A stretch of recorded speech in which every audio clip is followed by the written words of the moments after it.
has convertido en un referente del tema de la España vacía o vaciada. Depende, hay gente que prefiere decir vaciada porque culpabilizan a los gobiernos de esa situación.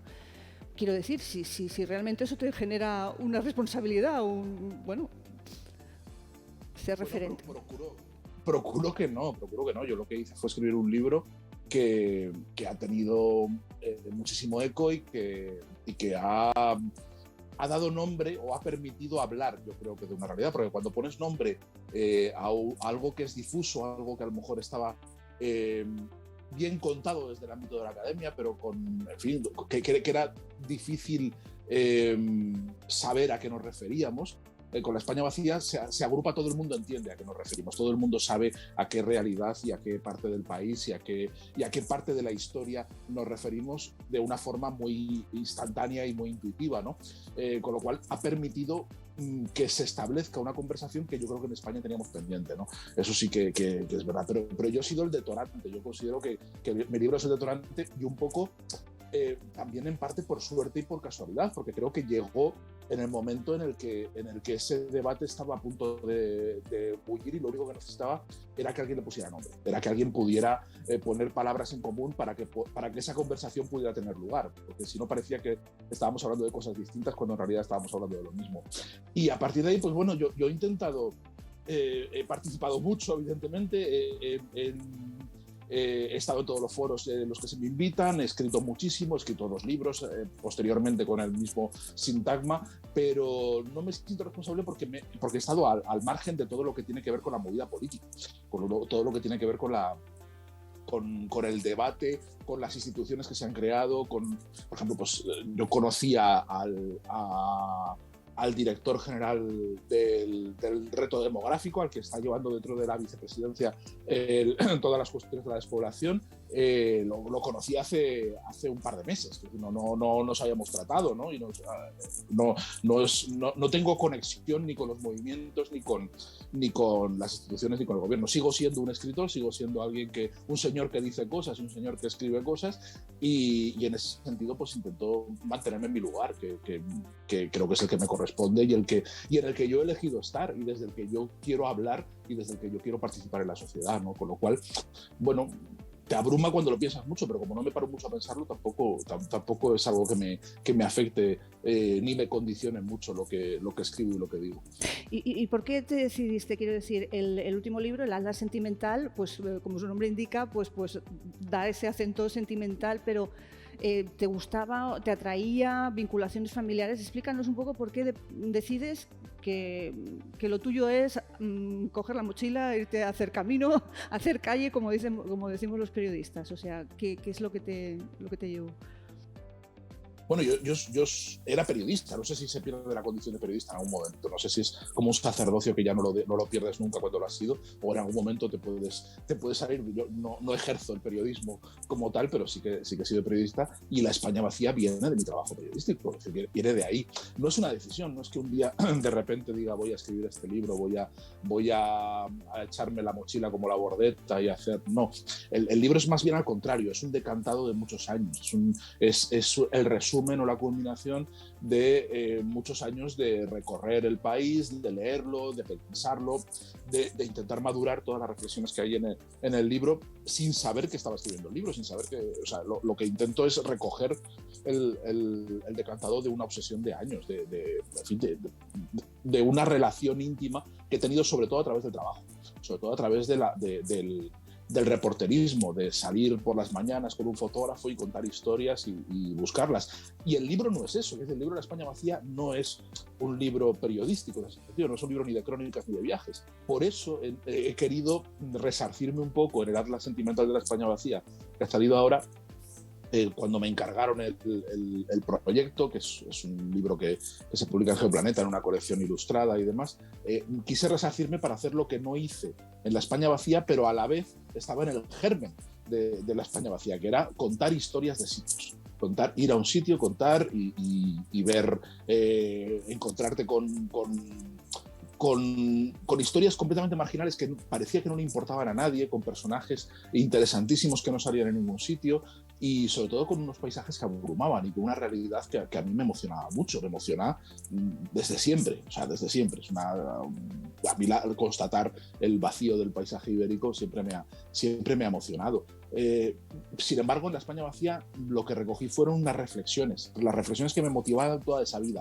No recogí esos viajes. Hay parte de esos viajes, cuento algunas historias, cuento algunos viajes, pero no es un libro de viajes. Este sí que es lo que no fue ese libro. Y entonces vuelvo un poco al origen, vuelvo un poco a esa fascinación primera que me provocó la España vacía y que, por supuesto, como en todos, creo que como en todos los españoles, tiene unas raíces autobiográficas y unas raíces familiares. Yo no soy un niño rural, no soy un niño de campo, no crecí en un pueblo, he sido niño, bueno, crecí en un pueblo, pero en un pueblo costero, en un pueblo de la España llena, es decir, no en un pueblo de Valencia.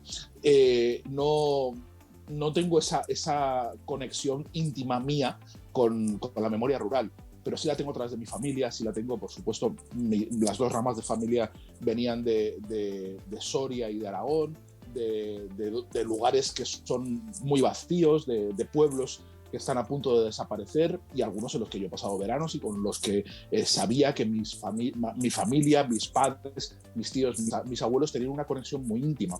Y el libro surge, la conciencia de que eso es importante, de que eso que a mí me fascinaba sencillamente por una cuestión casi estética, de ir viajando y de ir descubriendo toda la literatura, bueno, desde los versos de Machado, Azorín, Delibes, todo aquello que impregnaba y que resonaba en mi cabeza.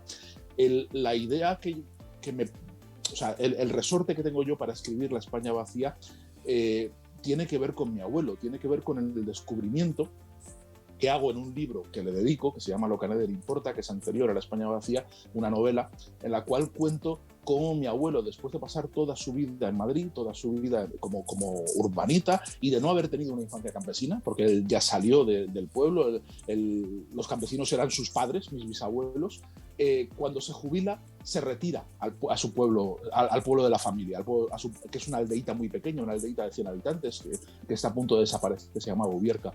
Y yo ahí reflexiono acerca de lo importante que es para mi abuelo la identidad campesina, la identidad campesina que considera perdida y que es como el paraíso al que él siempre quiere volver y en cuanto puede, en cuanto se jubila, lo que hace es instalarse en él y convertirse en un campesino falso. Empieza a ponerse una boina, empieza a vestirse como un campesino aunque nunca lo ha sido. Y de esas reflexiones viene la conciencia de escribir La España vacía, porque lo que pienso es que si eso era importante para mi abuelo mi abuelo representaba un poco el mínimo denominador común de la España de entonces, es un español típico de su generación, tenía que importarle también a muchísima gente, tenía que ser algún rasgo compartido por millones de españoles. Y eso era la intuición, ¿no? Es decir, aquí hay algo muy importante que se nos está pasando por alto o lo estamos enfocando mal. Lo estamos enfocando como algo anecdótico, pasajero, como algo folclórico, como algo nostálgico en el peor sentido. Y sin embargo yo creo que contiene un elemento fundamental de la España de hoy, ¿no? Y esa era la intuición que yo tenía y por suerte acerté. Es decir, otras veces tienes intuiciones y fallas, pero en ese momento tuve esa intuición a través de la figura de mi abuelo, la expandí a toda España y bueno, pues acerté. Parecía que mi abuelo era bastante representativo de lo que es este país. Hablabas de la identidad campesina, en referencia a tu abuelo. Yo cuando leo, claro, hay un debate sobre la falta de infraestructuras, de servicios que hay en esa España vacía.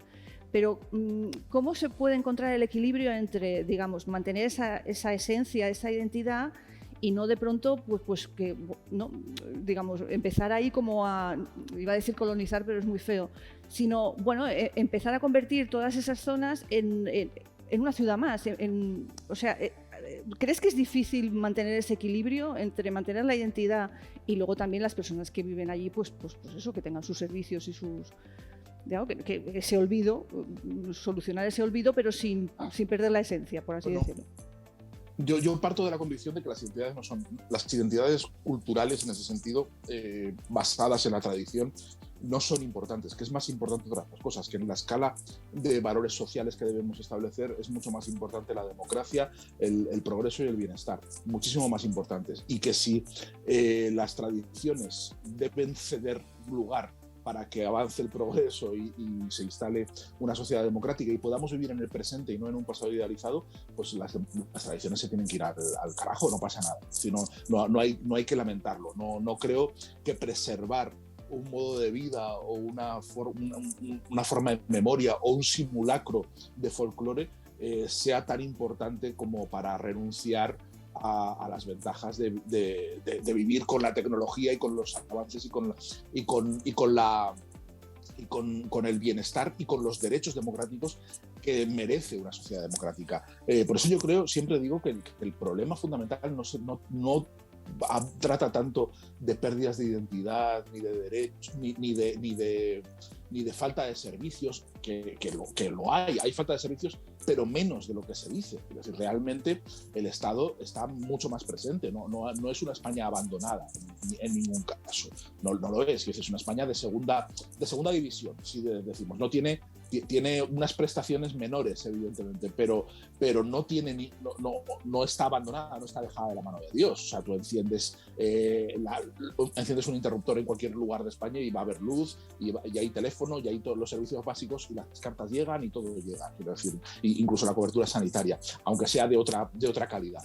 El problema fundamental es de derechos democráticos, es de sentirse parte del país, y para sentirte parte de un país democrático, moderno y complejo y plural como es la sociedad española, tienes que renunciar al pasado, tienes que renunciar a muchas tradiciones, son incompatibles, claramente incompatibles, y para mí la elección está clara. Es decir, yo creo que sí hay que perder esencias, sean cuales sean estas, a cambio de vivir en una sociedad democrática, plural y compleja. Creo que la decisión está clara, y creo que cualquier persona que crea mínimamente en el progreso y en la razón debería tenerlo claro también. No podemos jugar con esas cosas, y eso es una confusión y un equilibrio. Está muy bien planteada la pregunta, porque es un dilema que se ha planteado durante mucho tiempo, pero yo creo que es un dilema ya resuelto, es un dilema que ya no tiene sentido plantearse hoy. Creo que es una aberración el mero hecho de que nos estemos pensando en renunciar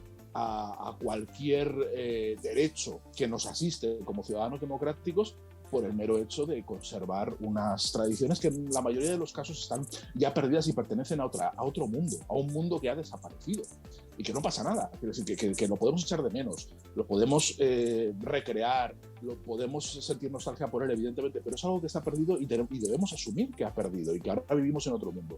Y es ese mundo el que tenemos que atender. ¿Qué te parece el movimiento de estas plataformas que se están uniendo en torno, pues Teruel existe, bueno, hay varios partidos que quieren presentarse a las elecciones generales?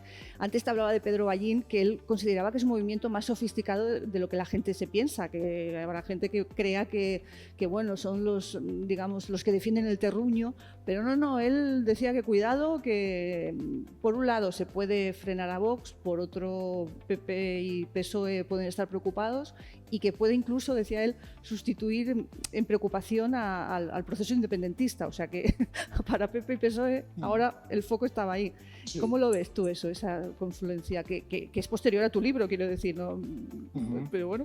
Sí, posterior y en buena parte consecuencia, porque todo esto surge a través del movimiento. Teruel existe es una plataforma que lleva casi 30 años trabajando, pero la emergencia y la relevancia que ha tenido en los últimos años es cuando empieza todo este debate a caldearse. Sí, coincido en buena medida con el análisis de Ballín. Es un movimiento complejo, lo es ahora mismo, antes de convertirse en un movimiento político. Es decir, ahora como movimiento social activista es un movimiento transversal, muy plural, que no es en absoluto monolítico, que tiene sus rencillas entre ellos y sus discusiones y sus corrientes. Es decir, es un mare magnum bastante activo y con mucha discusión interna. Y para mí es un enigma que puede suceder, y creo que no nos podemos anticipar a nada. Cualquier previsión que hagamos entra dentro del terreno de la especulación nigromante, básicamente, por una razón demoscópica. Se van a presentar, parece que el proyecto tal y como está planteado ahora, es que se van a presentar en cada provincia, y como lo van a hacer en las elecciones de Castilla y León en febrero, en cada provincia donde puedan presentarse con una plataforma que llevará el nombre de la provincia, de la marca, pues Soria Ya, que ya ha canalizado su candidatura, Soria Ya, y luego plataforma de la España vaciada, ¿no? Y luego cuando tengan un grupo parlamentario, todos se van a unir en un grupo parlamentario, pero las candidaturas son provinciales. Eso hace que el resultado sea muy incierto, porque en esas provincias, y eso es un capítulo largo que le dedico a la España vacía, y es uno de los problemas políticos importantes de la despoblación y que arrastramos desde la transición y no lo hemos resuelto todavía. En esas provincias es muy difícil hacer previsiones. No se consideraban hasta ahora porque se comportan, por su tamaño, por ser muy pequeñitas y elegir muy pocos diputados, se comportan como circunscripciones mayoritarias, no representativas. Es decir, puede darse el caso, y se da constantemente, que entre el 30 y el 40% de los votos no obtengan ninguna representación, y que un partido que obtiene el 25 o el 30% de los votos se lleve 2 escaños, 2 de 3, por ejemplo, el 75% el 66% de la representación teniendo solo el 20 o el 22% del voto, ¿no? Por ejemplo. Eso que sucede es propio del sistema mayoritario. En las circunscripciones grandes, en Madrid y en Barcelona, no sucede. En Madrid, si tienes un 20% de votos, tendrás más o menos un 20% de diputados. Más o menos la correlación es así.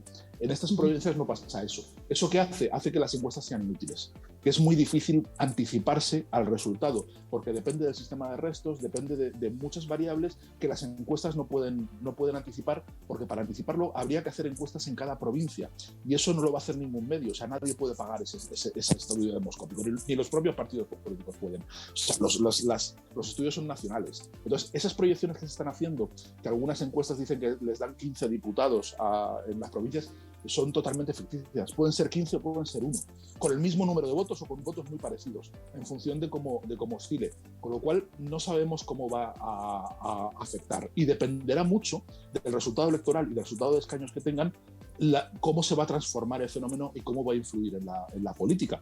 No lo sabemos. Mi valoración previa, anterior, es que es un error que estos movimientos cívicos se conviertan en partidos políticos. El paso que dio Teruel Existe creo que es un error para su propio activismo. Creo que eran mucho más eficaces como plataformas cívicas, porque demostraron que que eran capaces de contagiar y de presionar a todos los partidos políticos. La vicepresidencia del reto demográfico es un logro suyo. Que el PSOE, que el PP, que todos los partidos políticos incluyeran en sus programas electorales todo su repertorio de reivindicaciones, es un logro suyo, ¿no? Eso es así, forma parte de su presión, y habían conseguido muchos éxitos. En el momento en el que se meten en el juego político y son ellos mismos, los partidos políticos, ya pierden buena parte de su apoyo social, porque eran movimientos transversales. En el momento en el que estamos en un momento de polarización, yo estoy convencido de que hay mucha parte de la base social de Teruel Existe que no está de acuerdo con que su partido, el diputado de Teruel Existe, haya apoyado al gobierno, por ejemplo. Creo que igual hubiera pensado que era mejor apoyar a otro. Ya se ideologiza algo que no era ideológico. Eso hace que el movimiento se debilite, por un lado. Y luego, por otro lado, hace que pierdan ese aura de santidad y ese aura de popularidad y simpatía que tenían como movimientos cívicos, y se van a convertir en actores políticos. Y los políticos, especialmente el PSOE, que es el partido que probablemente saldrá más perjudicado de todo esto, les van a recibir con cuchillos. Ya no, esa simpatía condescendiente con la que se hablaba de Teruel Existe y de todas estas plataformas va a desaparecer. En las elecciones van a ir a degüello. Y yo no sé hasta qué punto estos activistas están preparados para ese juego político. Yo no sé hasta qué punto esa pérdida de la inocencia les va a afectar y les va a envenenar de una forma que hasta ahora no lo tenían. A mí me parece que es un error, pero igual luego nos sorprenden, igual luego es un juego. Pero yo creo que se entra en un juego peligroso, y además, por último, esto ya es el final de mi análisis, creo que se ha perdido con esta iniciativa política, se ha perdido una oportunidad para mí muy importante, y era el hecho de pensar los problemas de España en su conjunto. Para mí, el valor político que tenía la España vacía, que tenía pensar el conflicto de la despoblación como un elemento político fundamental y como un rasgo fundamental de España, era que por primera vez se había tomado conciencia de que era una cuestión de Estado, que era una cuestión que afectaba a todos, que no es una serie de reivindicaciones provinciales de alguien que quiere una autopista, que quiere servicios, sino que revelaba un problema político nacional, un problema político de déficit democrático de España, que nos apelaba a todos, aunque vivas en Madrid, aunque vivas en Barcelona, da igual, es algo que afecta a la razón democrática. En el momento en el que se particulariza, en el momento en el que se convierte en una serie de reivindicaciones regionales muy localizadas en cada provincia, estamos en una dinámica de juego muy parecida a la de los nacionalistas. Y es verdad lo que decía Pedro Ballín, va a ser un reto fundamental para los grandes partidos nacionales porque va a ser su mosca cojonera. Hasta ahora lo han sido los nacionalismos vasco y catalán, y si esto triunfa van a ser ellos, pero porque se van a comportar exactamente igual que el nacionalismo vasco y catalán, inspirándose en su forma de intervenir en la política, ¿no? Y eso me parece que no es una buena noticia democrática, ni para el parlamentarismo ni para la ciudadanía española. Entiendo que se ha perdido la oportunidad de vertebrar España, que no, en lugar de ser, digamos, intereses locales, sino lo que decías, ¿no? Que nos afecta a todos, y a lo mejor es verdad que se ha perdido, ¿no? esa oportunidad. Entiendo qué quieres decir esto. Sí, sin duda. Yo creo que teníamos una oportunidad de abrir un debate mucho más profundo, mucho más interesante sobre la condición de la democracia española. Y ahora eso se va a quedar en una serie de reivindicaciones particularistas acerca de que hay de lo mío, que ponme el tren, ponme estas inversiones que vayan a mi provincia, que me pongan el Centro Nacional de Danza en Soria porque así se descentralizan, realmente en pejiguerías, es decir, en cosas que son de política de muy bajo vuelo, cuando en realidad el debate iba por otro sitio. Es una pena, sí, yo creo que es una pena. ¿Crees que hay un poco de marketing? Quiero decir, se ha utilizado, bueno, no sé si lo he malinterpretado, pero que los gobiernos y tal, pues que sí, que tienen en cuenta el tema de la España vacía, pero eso, lo que tú decías, luego cuando lleguen las elecciones irán a degüello. Se hace un poco de, ¿no? Es como una frase, está de moda, por así decirlo. No sé. Sí, hombre, sí, está de moda, pero creo que sí que se ha demostrado que se ha incorporado con sinceridad. Creo que hay, con distintos enfoques, prácticamente todos los partidos políticos lo han incorporado como uno de los ejes de sus argumentos, uno de los ejes programáticos de todas sus acciones políticas, y está en el corazón de la acción de gobierno. Es decir, no es una cuestión de maquillaje. Otra cosa es que podamos criticar esas políticas y nos parezcan acertadas o no, o nos parezca que son bluffs, lo que sea, pero que la preocupación está y que las políticas están, sin duda alguna. Por eso precisamente van a ir a degüello, porque consideran que estas plataformas les están robando no solo el electorado, sino el discurso. Ese discurso de Teruel existe, ya lo lleva el gobierno, o ya lo lleva el PSOE. Entonces dice, bueno, ¿por qué esta gente no solo me roba votos, sino que me roba el protagonismo, me roba el hueco con la foto de una acción de gobierno que estoy llevando a cabo yo y que se están atribuyendo unos méritos y unas inversiones y unas acciones que estoy ejecutando yo, ¿no? Esa es la rabia que sienten y por eso van a ir a degüello contra ellos. Que hay un poco en fin, que es un tema de moda y que es sexy en cierta forma, por así decir, y que atrae y que genera titulares, por supuesto, de eso viven los políticos y por eso lo han incorporado, porque han visto que es uno de los temas de conversación importantes y eso hace la buena política. Eso decía Felipe González, que un buen político se distingue de uno malo en que sabe escuchar de lo que se habla y de lo que importa, y entonces lo lleva y aprovecha y establece una acción de gobierno y unas propuestas sobre esas cuestiones, ¿no? El mal político está en las voces de su cabeza y está escuchando y está a su bola, ¿no? Han escuchado, han visto que era un tema importante y entonces han intervenido sobre él. Eso es oportunismo político, por supuesto, pero es que la política está hecha de oportunismo. Es decir, no creo que haya nada malo en eso. Es decir, lo importante, luego ya podremos criticar si eso se lleva a buen término, solo es una fachada, pero que el tema está ahí sin duda alguna. Hace poco que salió una primera propuesta de financiación autonómica, y hay quien opina que hay una desproporción porque se prima mucho precisamente a los territorios despoblados. No sé si eso lo interpretas como un logro como un ejemplo de que han hecho suyas las reivindicaciones de esas zonas, pero bueno, ya está generando polémica en ese sentido, de que consideran que es como injusto. Es muy preliminar, el sistema o la propuesta que han hecho, pero bueno. Bueno, la financiación autonómica siempre va a generar polémicas porque está pensada para generarlas. Está pensada para nunca tener unos criterios claros y poder cambiarlos cada cierto tiempo y que dependan siempre de la capacidad de lucha y de presión de los poderes autonómicos, ¿no? Con lo cual, quien más llora, más mama. Quien tiene una capacidad de presionar al gobierno central consigue más cosas que los demás. Y eso es radicalmente injusto, se mire como se mire y se consiga lo que se consiga, ¿no?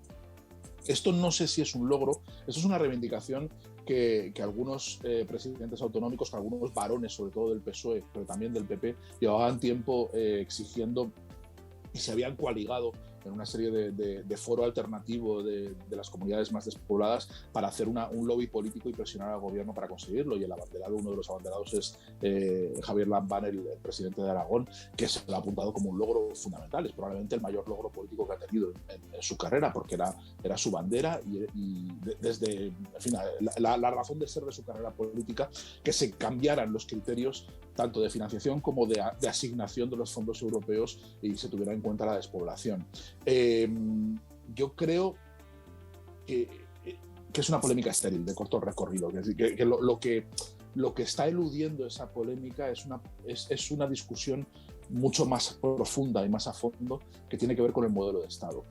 No puede ser que esto dependa, o sea, que el reparto de fondos, que yo creo que sí que debe tener en cuenta la despoblación, porque se trata de asignar servicios públicos, y los servicios públicos son mucho más caros de ofrecer en las zonas despobladas que en las zonas urbanas, pero caros en el sentido de que en Aragón una plaza una plaza escolar en una escuela rural pequeña, creo que cuesta como 8.000 euros por alumno, si no recuerdo mal, en las últimas cifras que leí, y en una gran ciudad, en una ciudad como Zaragoza, donde vivo, no llega a 3.000. Es decir, la diferencia es abismal. La diferencia de ofrecer servicios, el coste es muy alto, con lo cual sí que debe haber una subvención para que haya una igualdad, para que no haya un desfase enorme y no cueste muchísimo más dar esos servicios en el mundo rural. Eso hay que hacerlo. Que la financiación autonómica sea el mecanismo adecuado para ello es otro cantar, porque yo creo que lo que se está poniendo aquí en duda es la obsolescencia del propio sistema autonómico, que no estaba pensado para durar tanto, que se ha agotado, que sobrevive por una negociación y un conflicto permanentes, y que algunos dirigentes autonómicos han descubierto, y lo descubrieron hace mucho los dirigentes nacionalistas, y lo ha descubierto ahora Ayuso, y lo han descubierto otros, cuanto más tensas la cuerda contra el gobierno, cuanto más conflictivo eres, más consigues, porque se trata de una negociación desigual, constante, en el cual el que más grita y el que más presiona, más consigue. Eso se resolvería o no sucedería así si hubiera unas reglas de juego claras. Y esas reglas de juego solo puede haberlas en un Estado federal. Somos un Estado federal fallido en muchos aspectos. Es una de las paradojas de España, porque en muchos aspectos las comunidades autónomas son mucho más federales que muchos estados federales. Tienen muchísima más autonomía y muchísimas más competencias que landers alemanes o que con provincias canadienses o que estados de Estados Unidos. Pero jurídicamente no tienen ese estatuto federal. Por lo tanto, no hay unas reglas de juego claras, no hay un foro donde se arbitren los conflictos y todo el mundo tenga claras cuáles son sus normas y cuáles son el tablero de juego. Las reglas se están inventando constantemente en un proceso de negociación y de conflicto constante que no lleva a ningún sitio, porque esto es un logro político, pero no es un logro político permanente. O sea, si luego llegan otras comunidades ricas con otros poderes y otras influencias, lo pueden derribar y pueden establecer otras normas de financiación en cualquier momento, ¿no? Entonces, creo que el debate que nos debemos tiene que ver con el modelo de Estado, y lo que está poniendo de manifiesto esto es que está agotado, que no podemos seguir con esta provisionalidad constante. Y por supuesto, los servicios públicos y la financiación de los servicios públicos no puede depender del carisma o del arrojo político de unos determinados líderes que pueden conseguir unas cosas y de otros que no. Tiene que estar por encima de todo eso. volviendo a tus libros, ¿cómo es tu trabajo de campo? Quiero decir, ¿cómo te recibe la gente? Bueno, un poco tu experiencia personal cuando visitas la España vacía. Bueno, son una experiencias viajeras muy normales. Yo conozco mucho, viajo muchísimo y no hay nada, realmente no hay nada remarcable. Tú llegas a un sitio, conoces a la gente, conoces los lugares, pues te interesa el mundo en el que está ahí, vives, las instituciones, y no tiene mayor misterio. Es que yo creo que no hay una barrera entre el mundo urbano y el rural. No creo que despierte ninguna curiosidad el hecho de que alguien se interese por lo que ocurre. Está ya todo muy normalizado. Entonces, bueno, no es que haga un trabajo de campo sistemático, sencillamente yo voy incorporando a mis libros pues muchas vivencias y muchos viajes y la curiosidad, ¿no? O sea, yo viajo, tengo muy normalizado el pararme por carreteras secundarias y tener curiosidad por lo que ocurre. Y en este atlas último, en este atlas sentimental, pues lo que recojo es muchos viajes, algunos, en fin, algunos que tienen que ver con mi trabajo, con cómo, en fin, yo siempre soy un viajante de comercio, siempre estoy dando charlas y yendo por los pueblos, y ahí me encuentro muchas historias, y otros pues por la mera curiosidad, ¿no? que me he ido encontrando, y lo que procuro es dejarme sorprender por las metáforas. Siempre voy con lecturas previas. Es decir, siempre me interesa un sitio porque he leído algo sobre él, porque me ha llamado la atención algo, porque un personaje ha hablado de eso. Hay uno de los capítulos de las sentimental de la España vacía es el del negrillo de Masueco, que es un negrillo del que escribió Unamuno. Y me interesaba mucho ese árbol, y fui a conocer un árbol del cual había leído en Unamuno, y a partir de ahí salen las historias. Es decir, no tiene mucho más misterio. Así no tengo un trabajo sistemático, sencillamente me voy dejando llevar por lo que me apetece intentar descubrir, pero en fin, me interesa todo lo que veo y todo lo que me voy encontrando. Y de todo saco algo jugo. No, a lo mejor mi pregunta era, digamos, consecuencia de un tópico, ¿no? De decir, pues, no sé, la gente que vive en zonas rurales, pues, se dice, pues, son más sinceras, más directas, la gente de ciudad es más anónima, más... No sé, yo alguna vez, por ejemplo, personalmente, cuando he tenido que ir a alguna zona por algún suceso o lo que sea, veo que la gente está como más abierta, con menos tonterías que a lo mejor de los que estamos en la ciudad, y a lo mejor es eso, la pregunta igual encerraba un tópico de que, bueno, que son personas que los... Yo creo que vamos predispuestos. Yo creo que la gente es más o menos parecida en todas partes. No creo... O sea, es verdad que te encuentras a lo mejor en un sitio muy agrario, muy rural, en el sentido de tener una economía muy rural, y hay gente mayoritariamente que se dedica a la agricultura, muchos agricultores que generalmente son muy mayores, la edad media de los agricultores es muy mayor, y ahí sí que puedes tener que hacer un esfuerzo por comprender su mundo, por entrar en otros códigos, pero en general no. En fin, yo creo que España es un país bastante homogéneo, y creo que a veces nos llevamos los prejuicios de casa. O sea, yo realmente no noto grandes diferencias entre la gente en un sitio o en otro. Creo que en general nos relacionamos más o menos igual y tenemos más o menos los mismos temas de conversación y las mismas historias. No creo que haya barreras culturales en ese sentido. Las dos últimas preguntas. No sé si en otros países está mejor resuelto esa vertebración, digamos, sus zonas rurales están más integradas en lo que es el concepto de Estado, y luego si estás preparando ya otro libro, ¿qué tienes entre manos?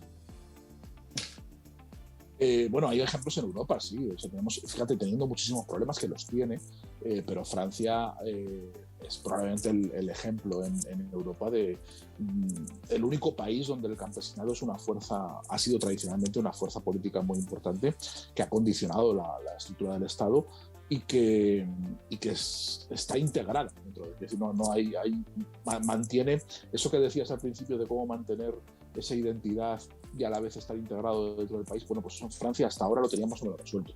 Es decir, hay un campo muy vivo, a pesar de que tiene muchos problemas, y a pesar de que desaparece, y a pesar de que también no es que se vacíe, porque Francia está muy densamente poblada, mucho más que España, pero sí que hay una diferencia enorme, ¿no?, entre vivir en París o en unas grandes ciudades y vivir en pueblos pequeños.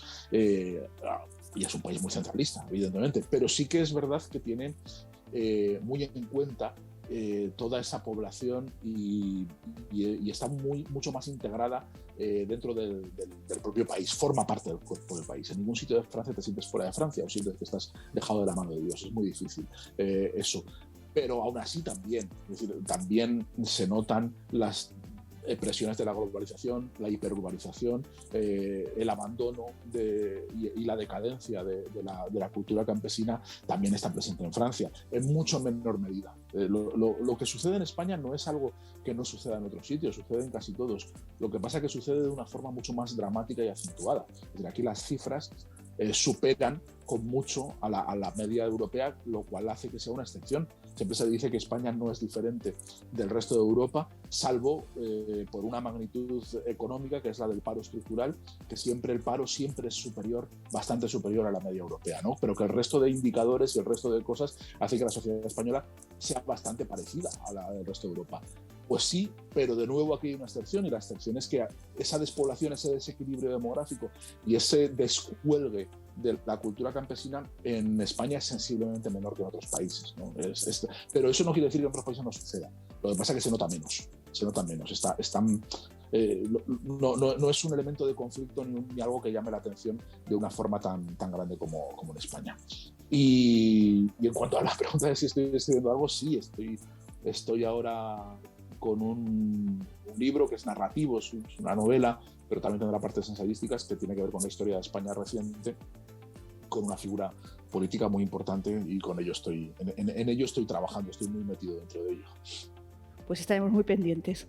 Pues nada más, ya estaríamos. Gracias por dedicarnos, que sé que estás muy ocupado, o sea que encantados de haberte tenido. Encantado, muchísimas gracias.